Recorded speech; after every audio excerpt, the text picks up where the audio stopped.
Je m'appelle Yann Velli, je suis juriste dans le domaine du droit public, donc publiciste également dans le domaine de la propriété industrielle, propriété intellectuelle. Je suis également élu local à Reims, dans un bassin de vie champenois. Je crois, en bon champenois que je suis, que la Smart City, c'est un assemblage. Et ça invite de nombreux acteurs dissemblables à travailler ensemble. Ça veut dire qu'on a devant nous plusieurs obstacles. Le premier, la barrière du langage. La langue française est à ce point riche qu'elle détient en son sein plusieurs langages. Le langage du privé et le langage du public, ça n'est pas la même chose. Le public, il y a beaucoup d'acronymes, beaucoup d'initiales, CGCT, EPCI, et le langage entrepreneurial est parfois assez différent, avec un peu plus d'anglicisme, ne serait-ce que le terme Smart City.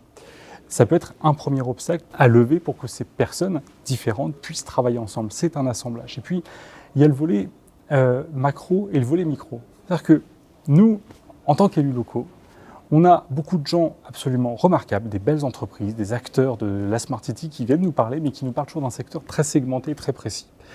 Et nous, pour remettre ça dans un ensemble, c'est parfois assez compliqué. Nous, notre travail, c'est l'intérêt général, c'est le cadre de vie des administrés.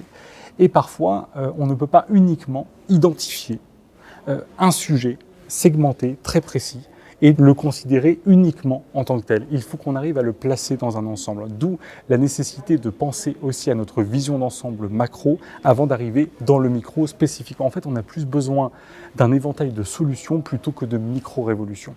Cette nécessité d'éviter les silos et de créer les ponts plutôt que les murs, c'est, je pense, ce qui a inspiré clairement la méthode Smart City Galaxy. Justement par cette technique de désilotage, de savoir créer du lien, d'identifier, de partir d'un sujet macro, des thématiques, de bien identifier la différence des rôles entre différents niveaux de collectivité territoriale. C'est important aussi de bien savoir à qui on s'adresse, comprendre son raisonnement, comprendre ses enjeux et de décliner, presque de ruisseler. On monte en haut de la pyramide, on ruisselle et on arrive vraiment à ce que les acteurs publics attendent, mais ne sauront pas forcément très bien l'exprimer. Et on ne peut pas leur en vouloir pour ça, parce que ce n'est pas leur métier.